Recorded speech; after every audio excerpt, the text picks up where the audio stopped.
তোমাদের জন্য দারুণ একটি update. RRB NTPC 2024-25 exam status তোমাদের আউট হয়েছে, সেখানে সম্পূর্ণ ডেট ওয়াইজ লিস্ট জারি হয়েছে। এবার এটা হলো সিটি ইন্টিমেশন, তোমরা কোন ডেট থেকে তোমরা জানতে পারবে তার জন্য একটি লিস্ট তোমাদের কাছে আমি তুলে ধরবো এই ভিডিওর মাধ্যমে। এছাড়া তোমাদের সিবিটি 1 এক্সপেক্টেড কত কাট অফ যেতে পারে প্রত্যেকটা ক্যাটাগরি ওয়াইজ, মানে UR, EWS, OBC, SC, ST, সেটাও তোমরা জানতে পারবে, যার ফলে তোমরা একটা টার্গেট ফিক্স করতে পারবে, যে টার্গেট অনুযায়ী তোমাদের সম্ভাবনা থাকবে যে সিবিটি 1 থেকে কোয়ালিফাই করে তোমরা সিবিটি 2 তে চান্স পাওয়ার। সম্পূর্ণ ডিটেলস ইনফরমেশন থাকবে এই ভিডিওতে। ভিডিওটা প্রত্যেকের জন্য খুব গুরুত্বপূর্ণ। অবশ্যই তোমরা কমেন্টে জানাও যে কোন আরআরবি তে তুমি অ্যাপ্লাই করেছো, প্রত্যেকে কমেন্টে এখনই জানিয়ে দাও। তো দেখো, এখানে তোমাদের প্রথমে আমি বলে দিই, দেখো তোমরা যারা যারা সিটি ইন্টিমেশন দেখতে পাচ্ছ, যাদের 5 তারিখ বা 6 তারিখে যাদের এক্সাম আছে, যারা দেখতে পাচ্ছ ঠিক আছে। যারা এখন দেখতে পাচ্ছ না, যে সিটি ইন্টিমেশনের জায়গায় কোনো ইনফরমেশন পাচ্ছ না, যে তোমার registration number, date of birth বসানোর পরেও, তাদের তার মানে জানতে হবে তাদের পরবর্তী সময় তাদের এক্সাম হবে। ঠিক আছে, তাদের এক্সাম ডেট এই 5 তারিখ, 6 তারিখ কি 7 তারিখে নেই। ওকে, তো এটা কিন্তু অবশ্যই তোমাদের খেয়াল রাখতে হবে। এবার দেখো কোন ডেটে সিটি ইন্টিমেশন তোমরা জানতে পারবে সেগুলোর জন্য একটা লিস্ট দেখো।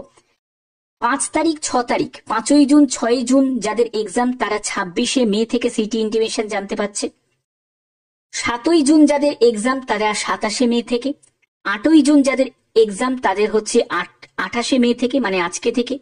9ই জুন যাদের এক্সাম তাদের হচ্ছে 29শে মে থেকে জানতে পারবে। 10ই জুন যাদের এক্সাম তারা 30শে মে থেকে জানতে পারবে। 11ই জুন যাদের এক্সাম তারা 31শে মে থেকে জানতে পারবে। তারপরে 12ই জুন যাদের এক্সাম তারা 1লা জুন থেকে জানতে পারবে। 13ই জুন যাদের এক্সাম তারা 2রা জুন থেকে জানতে পারবে। 14ই জুন যাদের এক্সাম তারা 3রা জুন থেকে। 15ই জুন যাদের এক্সাম তারা 4ঠা জুন থেকে। 16ই জুন যাদের এক্সাম তারা 5ই জুন থেকে। 17ই জুন যাদের এক্সাম তারা 6ই জুন থেকে। 18ই জুন যাদের এক্সাম তারা 7ই জুন থেকে। তারপরে 19শে জুন যাদের এক্সাম তারা হচ্ছে 8ই জুন থেকে জানতে পারবে। 20 জুন যাদের এক্সাম তারা 9ই জুন থেকে জানতে পারবে। 21শে জুন যাদের এক্সাম তারা 10ই জুন থেকে জানতে পারবে। 22শে জুন যাদের এক্সাম তারা 11ই জুন থেকে জানতে পারবে। 23শে জুন যাদের এক্সাম তারা 12ই জুন থেকে জানতে পারবে। আর 24শে জুন যাদের এক্সাম তারা 13ই জুন থেকে জানতে পারবে। ঠিক আছে, তো এবার এই ডেটগুলো তোমাদের অবশ্যই খেয়াল রাখতে হবে যে কোন ডেটে তোমাদের সিটি ইন্টিমেশন জারি হবে, সেই ডেটটা সম্পূর্ণ তোমাদের ডিটেলসটা তুলে ধরলাম। এবার তোমাদের আরআরবি এনটিপিসি সিবিটি 1 এর যে এক্সাম শিফটিং টাইমটা, সেটা হলো 3টে শিফটে তোমাদের এক্সাম হচ্ছে। শিফট 1 সেটা হলো 7:30টার সময়, সকাল 7:30টা রিপোর্টিং টাইম। গেট ক্লোজ হয়ে যাচ্ছে 8:30টার সময়, অর্থাৎ 8:30টার পরে তুমি যদি এন্ট্রি নাও তাহলে তুমি গেট ক্লোজ হয়ে যাবে এবং তুমি কোন রকম ভাবে এক্সাম দিতে পারবে না। সকাল 9টা থেকে 10:30টা পর্যন্ত এক্সাম চলবে।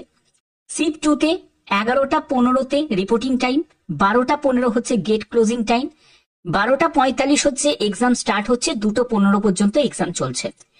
শিফট 3তে 3টের সময়, দুপুর 3টের সময় হচ্ছে রিপোর্টিং টাইম, 4টের সময় গেট ক্লোজ হয়ে যাচ্ছে, 4:30 থেকে তোমাদের এক্সাম শুরু হচ্ছে এবং 6টা পর্যন্ত এক্সাম চলছে। এই হলো তোমাদের 3টে শিফট। এবার তোমাদের আমি অনেক আগেই তোমাদের ব্যাপারটা ক্লিয়ার করে দিয়েছি যে এক্সাম যেদিন হবে, মানে এক্সাম ডেটের 10 দিন আগে তোমরা সিটি ইন্টিমেশন তোমরা পাবে। এবং তোমরা অ্যাডমিট কার্ড কবে পাবে? অ্যাডমিট কার্ড পাবে হচ্ছে 4 দিন আগে। ঠিক আছে, এক্সাম ডেটের 4 দিন আগে তোমরা অ্যাডমিট কার্ড পাবে। ওকে, তো আশা করি এই ব্যাপারটা ক্লিয়ার। এবার মেন ব্যাপারে চলে আসি, সেটা হলো তোমাদের আরআরবি এনটিপিসি প্রিভিয়াস যে কাট আপ। দেখো, প্রিভিয়াস কাট আপের সাথে আমি বলছি না যে এইবারের কাট আপের একদম হুবহু মিলবে। আমি কত কাট আপ যাবে এবারে আমি সেটাও তোমাদের বলবো। শেষ পর্যন্ত দেখো আরআরবি এনটিপিসির যে প্রিভিয়াসে যে ভ্যাকেন্সি ছিল তার কিন্তু অর্ধেক বলতে গেলে ভ্যাকেন্সি এবারে।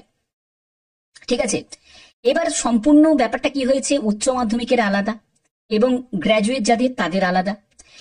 তো এই জায়গাটা তোমরা যদি দেখো, তোমাদের এখানে ভ্যাকেন্সি এবারে সত্যিই খুবই কম, তো কাট আপটাও কিন্তু হাই যাওয়ার সম্ভাবনা থাকবে। যেখানে তোমরা দেখো, তোমাদের যদি গুয়াহাটিতে যদি তোমরা কাট আপ দেখো যে সিবিটি 1 এর কাট আপ, সেখানে 66.44 ইউআর এর কাট আপ গেছিল। এবারে কিন্তু সম্ভাবনা তা নয়। এবারে কখনোই যাবে না, কারণ এবারে গুয়াহাটি কিন্তু ডেঞ্জার জোনের মধ্যেই কিন্তু পড়বে। ঠিক আছে, তারপরে দেখো আমেদাবাদ, আজমেরে কেমন কাট অফ গেছিল, এলাহাবাদে কেমন কাট অফ গেছিল, ব্যাঙ্গালোরে কেমন কাট অফ গেছিল। আগের বারে ব্যাঙ্গালোরে কিন্তু অনেকেই আবেদন করেছিল এবং আবেদন করার ফলে গেনার হয়েছে, অনেকে হয়তো চাকরিও পেয়ে গেছে। তো ব্যাঙ্গালোর, গুয়াহাটি এগুলো কিন্তু ম্যাক্সিমাম যারা ক্যান্ডিডেট তারা কিন্তু এগুলোকেই টার্গেট করবে। এবার কি হবে, যা ভ্যাকেন্সি তার তুলনায় আবেদন বেশি জমা পড়বে এবং কাট অফ কিন্তু এইসব জায়গায় হাই হয়ে যাবে। অনেকে শুনছি এখন কলকাতার থেকেও বেশি গুয়াহাটিতে আবেদন করেছে, রাঁচিতে আবেদন কম পড়েছে। রাঁচিতে কিন্তু এবারে কিন্তু যারা আবেদন তোমরা করেছো, রাঁচিতে কিন্তু ভালো সম্ভাবনা আছে তোমাদের। ঠিক আছে, কারণ ম্যাক্সিমাম আবেদন যারা যারা কলকাতা, রাঁচি, মালদা থেকে যারা আছে তারা ম্যাক্সিমাম আবেদনটা গুয়াহাটিতে গিয়ে করে ফেলেছে। তো এবার গুয়াহাটিতে সম্ভাবনা আছে কাট অফটা হাই যাওয়ার। তো এই হলো মেন ব্যাপার। তোমরা অবশ্যই দেখে নাও ভিডিওটাকে পজ করে যে কোন কোন তোমাদের জোনেতে। অবশ্যই তোমরা কমেন্টেও জানাবে যে কোন আরআরবিতে তুমি অ্যাপ্লাই করেছো, কোন আরআরবিতে তুমি অ্যাপ্লাই করেছো। অবশ্যই প্রত্যেকে কমেন্টে এখনই জানিয়ে দাও। তো এখানে সম্পূর্ণ তোমরা জোন ওয়াইজ যে তোমরা দেখতে পাচ্ছ যে এই কাট অফ তোমাদের গেছিল প্রিভিয়াস ইয়ারে। এবার মেন ব্যাপার হচ্ছে যে তোমাদের এবারে কত কাট অফ যেতে পারে, যেটা সব থেকে ইম্পর্টেন্ট একটা ফ্যাক্টর, সেটা হলো এবছর তোমাদের কত কাট অফ যেতে পারে। দেখো, আমি সিবিটি 2 এর ব্যাপারটা যাচ্ছি না, তবে সিবিটি 2 এর একটা অ্যানালাইজ আমি করেছি। সিবিটি 1 এর ক্ষেত্রে তোমাদের 2025-এর, সিবিটি 1 এর ক্ষেত্রে তোমাদের 100-র মধ্যে কত নাম্বার পেলে তোমাদের সম্ভাবনা বেশি থাকবে, ঠিক আছে, সেটাই তোমাদের বলছি। তুমি যদি একজন জেনারেল প্রার্থী হয়ে থাকো, তোমাকে টার্গেট রাখতে হবে 70+। এই কাট অফটা কিন্তু তোমাকে অবশ্যই এই মার্কসের কম পেলে কিন্তু সম্ভাবনা কিন্তু কমে যাওয়ার থাকবে। কিন্তু কিছু কিছু জোন এমনও আছে যে জোনেতে হয়তো এবারে আনএক্সপেক্টেড ভাবে কিন্তু সিলেকশন হয়ে যেতে পারে, আমি সেটা বাদ দিচ্ছি। কিন্তু তুমি যদি যে কোনো জোনে অ্যাপ্লাই করো, আমি বলছি যে কোনো জোনে, যতগুলো জোন আছে যে কোনো জোনে যদি অ্যাপ্লাই করো, তুমি যদি 70+ যদি স্কোর করে থাকো, তাহলে তুমি একদম শিওর হয়ে যাও যে সিবিটি 2-তে তুমি চান্স পাচ্ছই। ঠিক আছে, ব্যাপারটা বোঝো। 70+ তোমাকে টার্গেট রাখতেই হবে তুমি যদি জেনারেল ক্যান্ডিডেট হয়ে থাকো। তুমি যদি ওবিসি ক্যান্ডিডেট হয়ে থাকো, তোমাকে 65+ কিন্তু রাখতে হবে। ঠিক আছে, তুমি যদি ইডাব্লিউএস হয়ে থাকো, আমি ইডাব্লিউএসটাও বলছি, তোমাকে 60+ কিন্তু টার্গেট রাখতে হবে। সেটা 61 হতে পারে, 62 হতে পারে, 63 হতে পারে। যাদের কেমন স্কোর আসছে, নিশ্চয়ই তোমরা মক দিচ্ছ, মকে কেমন তোমাদের স্কোর আসছে অবশ্যই তোমার স্কোরটা কমেন্টে এক্ষুনি জানিয়ে দাও।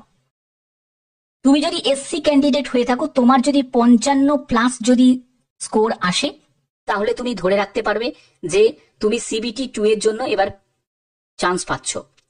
তুমি যদি এসটি ক্যান্ডিডেট হয়ে থাকো, তোমার যদি 50-এর প্লাস তুমি যদি স্কোর করতে পারো, তাহলে তুমি চান্স পেতে পারবে পরবর্তী রাউন্ডের জন্য। তো আশা করি ব্যাপারটা বুঝতে পেরেছো। এবং যারা পিডাব্লিউবিডি ক্যান্ডিডেট যারা আছো, তাদেরটাও আমি বলছি। তো তাদের ক্ষেত্রে দেখো তোমাদের কাট অফ অনেকই কম যায়। তো তাদের ক্ষেত্রে কেমন যেতে পারে আমি বলে রাখি, সেটা হলো 35 থেকে 40।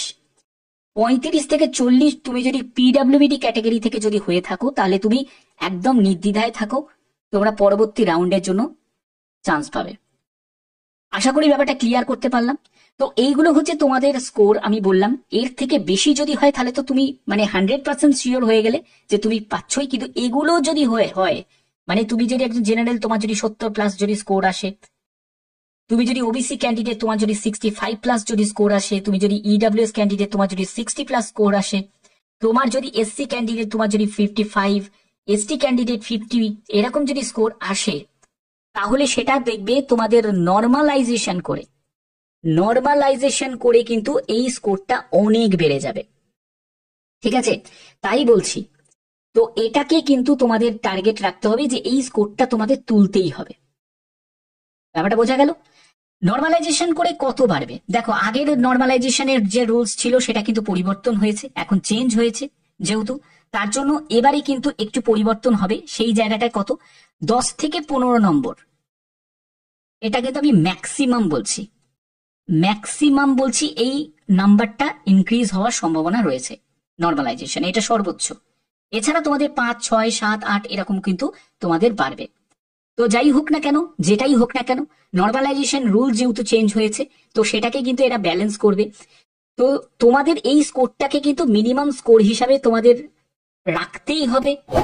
এই স্কোরটাকে যদি তার কম যদি হয় তাহলে কিন্তু খুব অসুবিধা হয়ে যেতে পারে। তো আশা করি তোমাদের প্রত্যেকটি তথ্য তোমাদের কাছে তুলে ধরলাম।